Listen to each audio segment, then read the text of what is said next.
Hey, what's up? This is Ale here.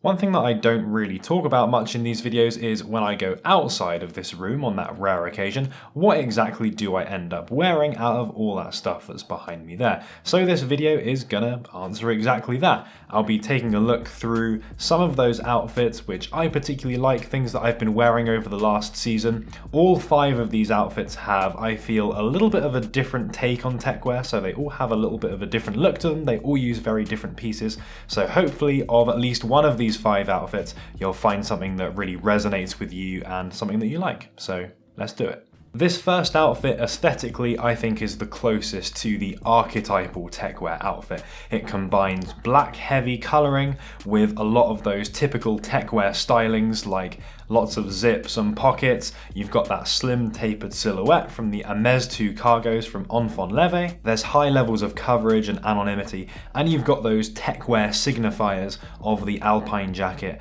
and the Acronym Prestos, both of which are very distinctive and recognisable. It's also a very high performance outfit. You've got high levels of water resistance and breathability thanks to Gore-Tex on the ACG Alpine and Shoulder Dry Skin on the cargo pants, as well as you've got some warmth and a little bit of water resistance from the gloves too. But the cargos also offer high levels of articulation, and that shoulder dry skin material is pretty stretchy too. So this is something designed for high levels of comfort as well. And of course there's a lot of carrying capacity too. Not only have you got a large amount of pockets on the pants and the jacket for a lot of storage that you can very easily access, by combining this with a backpack, I generally find that a backpack looks a bit nicer with the Alpine than a messenger bag does.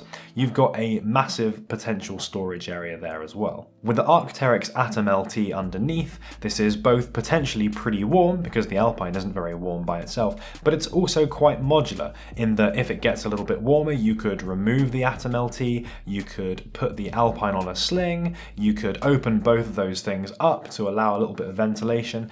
The jacket has arm vents on it as well, so there's quite a lot of flexibility for a big temperature range for something like this. And in fact, with all of the outfits in this video, the Arc'teryx Atom LT is something that you can just chuck on underneath to change the potential temperature range or level of comfort depending on what the temperature's like. And of course the gloves and mask are by no means essential for this outfit either, so if it's too warm for those, you can remove those no problem. Outfit number 2 also makes use of ACG, but with a very different colour. The pink and white is such a big difference to what you might normally expect for techwear with that all black colouring. I think it makes a really nice change. My favourite way to wear it is with the Garuda Asasaa pants and the Nike Vapormax utility. Both of those have a futuristic element to them, and the Garuda pants are both comfortable and have some water resistance too. These things don't really compete with the jacket for attention. They're quite understated but still have a cool look in their own way. So it really allows the jacket to shine and to be the main focus of the outfit. Again, water resistance, comfort, flexibility are all pretty good with this outfit, so it's something that I like to wear when I'm feeling a little bit jazzy,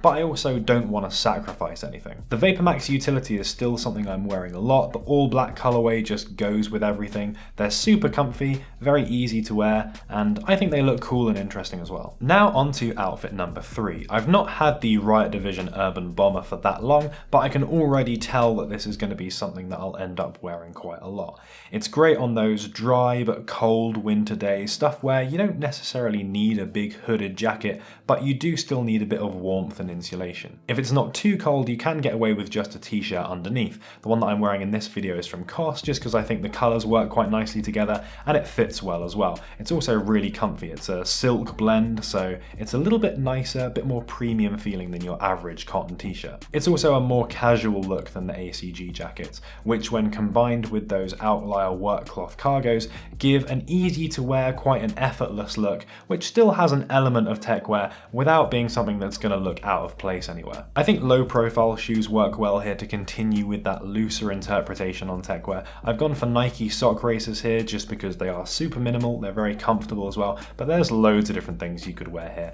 I could have gone for the Y3 Retro Boosts for example, or just pretty much anything. Outfit number 4 is all about a wider and a more relaxed fit and a general feeling of protection from the elements and a bit of bulk, whilst also being a little bit more under the radar than some of the other things in this video. The ACG woven pants and Acronym Downtown Air Force Ones help with that. They're both quite big, both quite roomy, but they're not as distinctive or recognizable as the ACG jackets in the earlier fits or something like an Acronym Presto. I've gone for a CP Company jumper here just because the red color matches nicely with the crimson on the Downtown Air Force One, but of course you could get away with anything here.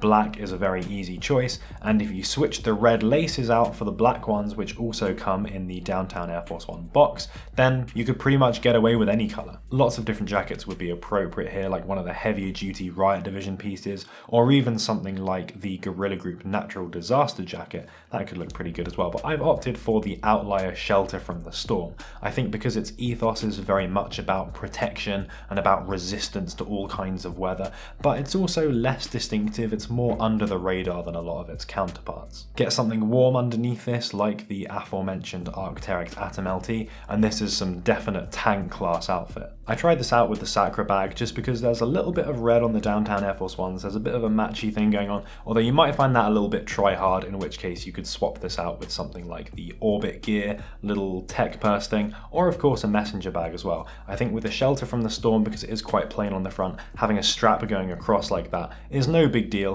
and can make things look a little bit more interesting and a bit closer to that typical Techwear aesthetic that is very strap heavy. And finally, for outfit number 5, I'm presenting something which doesn't have a jacket at all. This is for if you're going to be inside a lot more, or it's simply not that cold out. It's something that's a little bit more of a streetwear and techwear fusion rather than something that's pure techwear. But nonetheless, I think it has a little something over and above a normal streetwear outfit.